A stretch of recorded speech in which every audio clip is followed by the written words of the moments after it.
Somebody give me, somebody tell me the answers. Me and you isn't the answer. Me and you isn't. Maybe I'm telling myself that, but there ain't nothing that'll change that. What good would it be if I knew how you felt about? So this is about our fourth color process that we're doing with Tia. It's fourth, right? I think it's the fourth. So as you can see, I'm gonna release one of her sections. And as you can see, we've done, her hair's gotten pretty light on the ends. So the first session was like a very nice natural balayage. And by balayage, meaning we hair painted her hair to get her maybe to like a level, maybe like a level 8 is what we first started off with about a year ago. And then throughout the year, we did 3 other processes. The second one was a more extended balayage, so more hair painting to lighten up her mid-shaft and ends, and nothing really focusing on her root. Her third process we went through was when we did the very bright copper orange. And when we did that process, we definitely went in and really saturated the ends to make it very, very bright. I went in, we did her root with a nice dark rich red. This time what we're going to do, we're going to change it up a little bit. We're going to go with more of a rich copper red at the root and kind of extend it down to brighten up this previously colored area. And then we're going to tone this to create a nice filler, but also enhance this copper that we see here, because we really like this color. This is really, really pretty. And that is how the process is going to go. I'm going to start with her root color first, extend it down, kind of melt it right here, and then we're going to tone this area. We're also going to end up treating it after. She always gets Mills Bond treatment, so we may do something different this time since we're not doing any enlightener, which is really, really good. So she is all about the process. So every time she gets her hair color, she gets it treated, which is highly important. Please do not expect to do an extended transformative process, and do not skip the steps of treating your hair in between. That's very important. Tia, how are you caring for your hair at home? So once a week I shampoo, conditioner. I definitely do a deep treatment mask because I have color in my hair, and I want to make sure that I'm continuously adding moisture to it, because with my hair, I believe it's like low porosity, so that moisture can easily slip out of my hair. Yeah, so I always make sure I do a deep treatment once a week. This is our first color. So this is the root color. I'm using Reckon. It's a chromatic. Well, no, I'm not using chromatics. I'm using Reckon Fusion because I like that it gives it a little bit of brightness. Tia's individual follicles are tight, and I learned that the hard way one time. The first time we did the balayage, I thought it was going to get even lighter than it did, and it didn't. So she has very strong hairs. It's very great. For her, not so good when I think I'm going to get this color real light.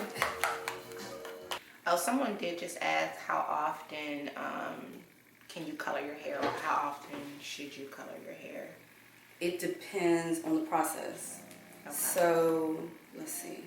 How can I answer that? Like for me, how often is it for me personally? If you were getting a touch-up, like you can get your touch-up like every time her roots grow out. Like we wouldn't necessarily need to, like we're not enlightening this anymore. It's already lighting up, right? The last time we colored my hair was October. Yeah. Yep. So I would not go through and lighten this up. This is already as light as I need it to be. So like with her root touch-up, if she wanted to come every 6 weeks, because she was just really like serious about not seeing any dark roots, she totally could, but it's not necessary because she likes the grown out dark hair look. So it all depends on the client. So I'm touching up that root area. I'm going around her hairline first. I know she doesn't have braids. I'm just going around her hairline first because I do want that to process first. And if she ever does ponytails or anything, and I know that area, it gets heated up more than any other area, so I don't mind it being brighter in that area. So I would prefer to touch up the front part first. Tia, what's your favorite products to use right now? Right now, what am I using right now? I like the Aussie line. I like their deep conditioner. I love that because it's so affordable. You love it. Now, Nikki tried that line for the first time recently. Yeah, we talked about Yes, that. I tried it twice. The first time I didn't, I loved the appearance of my hair. I didn't like the way my hair felt. So then I just changed one of the products within that line, still within the Aussie line, but just changed one element of it. And it was really good. My hair lasted a long time. Considering, for me, that was a long time. I do like Amika's brand, the deep treatment. I still Which one have. do you love? It's the like the teal.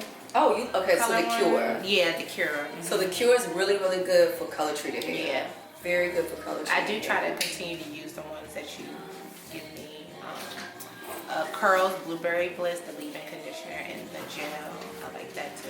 Which one? The Blueberry Bliss gel? Mm-hmm. Okay. And the repair tip leave-in? Yeah. Okay. And do you have to switch up products as the seasons change? Yeah, I do. Like for the colder months, I realize that I have to add moisture a little more. Like the cold air can be kind of harsh. It makes my hair really dry. And especially because I have color too. Right. So I feel like I'm always looking for like hydrating shampoos, Yeah. conditioners, and deep treatments.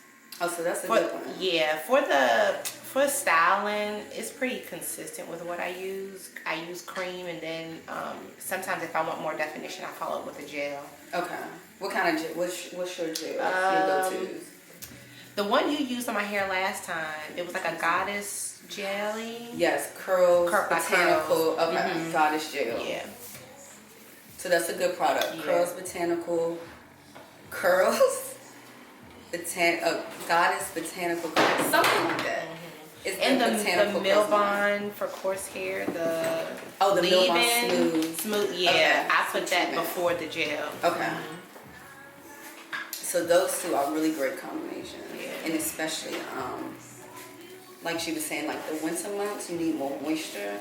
Like the Cure is great, but even now we'll combo it with that course that you just said you were using by Milbon, or we'll go in with the Amika Soul Food mask, which is very, very, very nourishing, very hydrating. Great for curly girls. They don't market it for curly girls though, and I think not so good. But the Soul Food mask is amazing for curly hair, and the products they carry. And what else? The Biolage. The Matrix Biolage for damage and coarse. Amazing for curly hair. I think we talk about it all the time. Like that's the truth. Nothing but the truth. Nothing but the truth. Like that whole system will have your hair like good, and of course stick with getting the Milbon 5-step treatment. Yeah, that 5-step treatment is true. So now we're gonna do our second portion of our color. So we're gonna use this gloss. This is a Shades EQ Demi-Permanent gloss. Also, this formula is the HCR, so we're still in the blondes, but it's a copper red blonde. So think of a rich strawberry blonde. Think of that. That's kind of like the tone we're going for. We just want to make this solid. Like I want to make her ends look purposeful. So I'm gonna go through. It gets really messy, and I work kind of messy. So why did you pick a Demi-Permanent as opposed to a permanent color? I just don't want to expose. I don't want that cuticle lifted anymore. In the Demi-Permanent, I know the molecules are large, but it still penetrates the cortex of the hair a little bit. So, and it creates shine in her hair. So yeah, I don't want to blast the cuticle anymore with permanent hair color. And she's gonna probably change her hair very soon. There's no telling what will be going down in like the springtime. So I don't want anything that I have to work too hard at removing. This will give me a little bit more leeway, more gentle. What are your thoughts on people using box color on their curls? had to ask. Please, unless you're gonna stick with it for life and that's your thing and you just, but even so, I'm realizing I'm getting a little nervous because some people who I notice have been using box color and like, you know, like it works for a number of time, but I'm kind of wondering if after some years it's taking a toll on the follicle of their hair. So even for some of you who like, it's like, oh, this color is perfect for me. Like, you know, I can save money. I'm not really sure the chemical that's in that color because I'm finding it's making me a little nervous now that I'm seeing some people who it did work for long term. So I would just say not to do it, to be honest. Okay. And then it's hard for a stylist to try and lift it. It's so much work. Once again, your cuticle has to be blasted.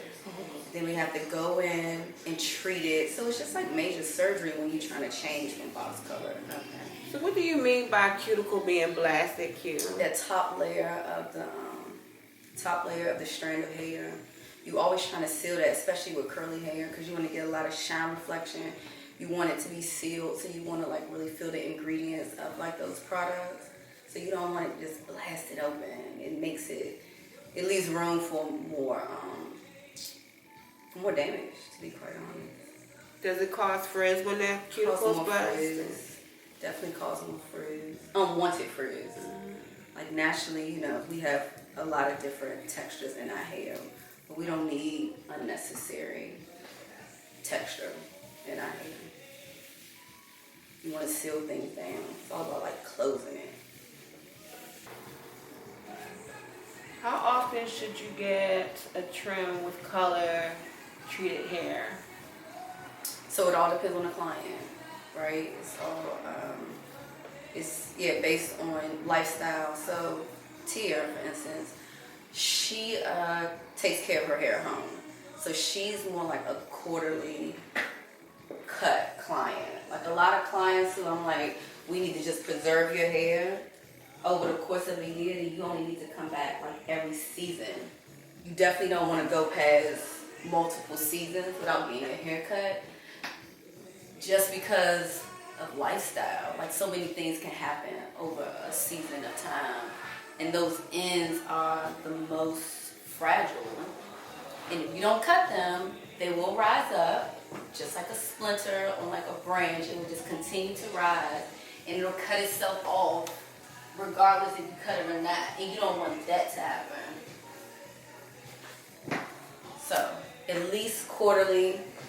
If you are going through a major transition, like you suffered some type of damage, then you may have to do every 2 months to start off with. A lot of clients have straighter hair, but your density is pretty high. 8 to 10 weeks. It all depends on like the client though.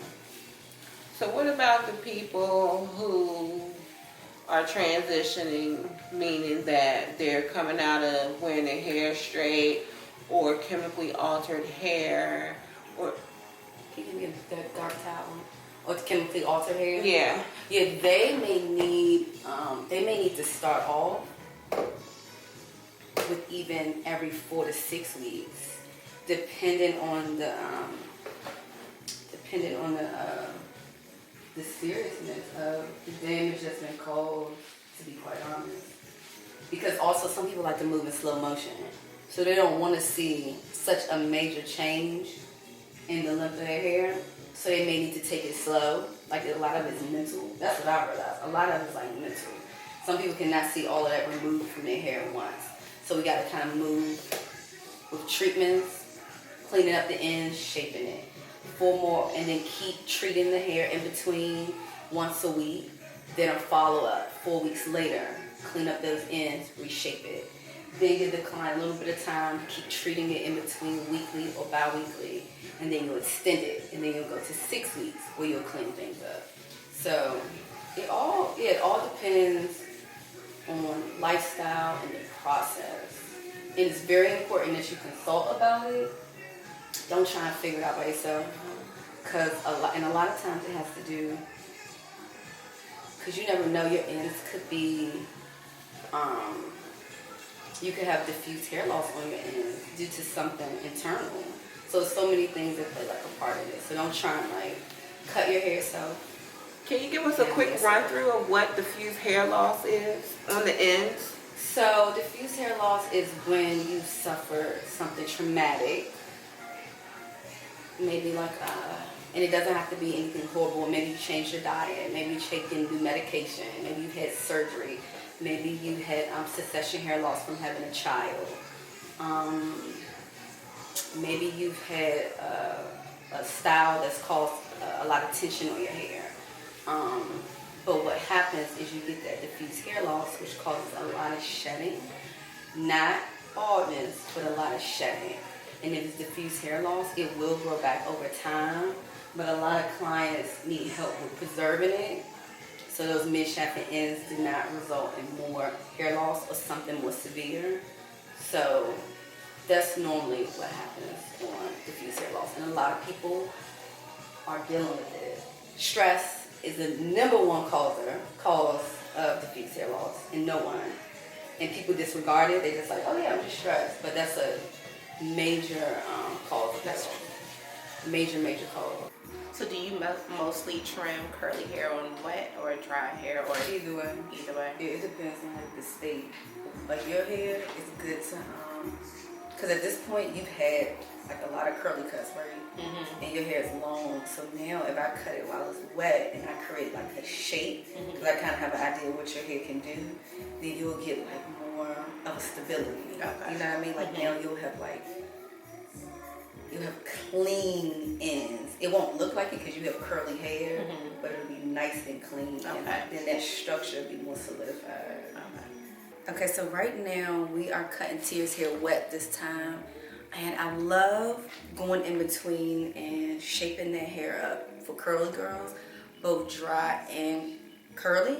Because when it's wet, if you already kind of get to know that client's hair, and so you kind of understand like how their hair shrinks, how certain areas fall, then you get an idea of what it does. So after a while, you'll notice that these ends right here really need to be like taken care of. So if you can solidify that shape while it's wet and really get a nice structure, then her cut will last like even long, and it'll just be perfect.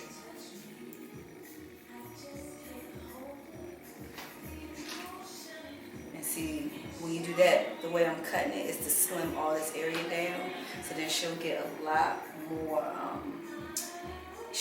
more support right here. Yeah, so this area here, since we were able to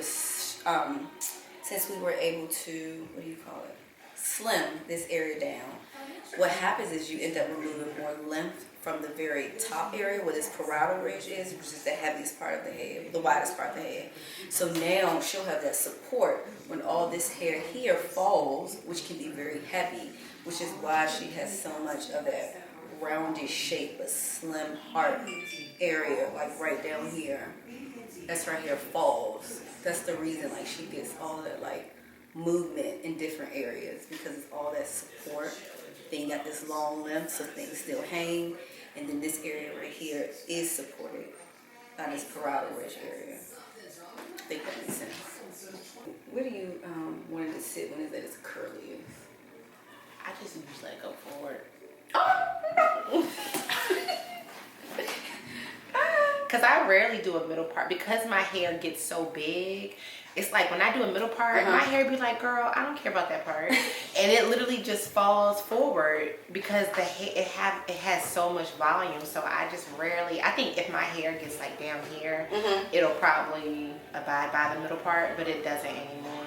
So do you, okay, so I just, how long is it really sitting all the way down? No, it's not. Like it'll be up here. Oh, okay. Kinda, So yeah. Yeah. You probably won't see until it's dry if you need to cut more, but it's not that long. Because this front part, it curls up pretty good. Tight, okay.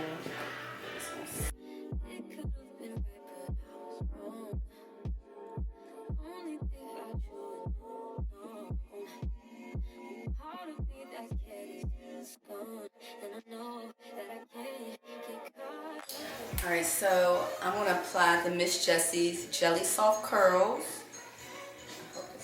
Jelly Soft Curls for the base product on her hair. I'm using on this section, just so you can see about how much hair is included in this section. And I have about a dollar coin size amount of the soft jelly. You want to make sure. I would have tripled that if I was home. You would have on this section. I'm using another one. And you Oh, wanna- okay, use another one. Okay. I'm always generous with it because Yeah, you need it. a lot.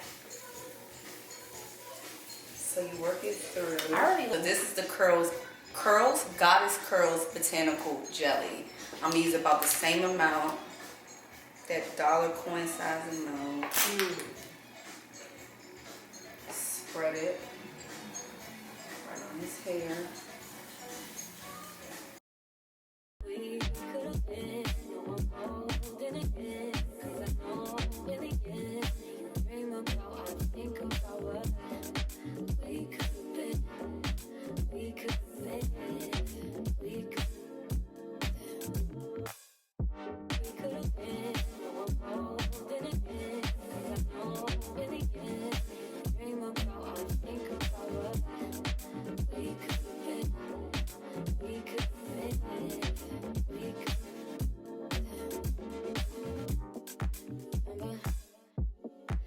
Remember the night in Miami, first time you put your arms around me. I'm up, I'm innocent. And thinking about you isn't helping. Thinking about you doesn't tell me what could you do if I decide to face the truth. It could have been right, but I was wrong. I only think about you and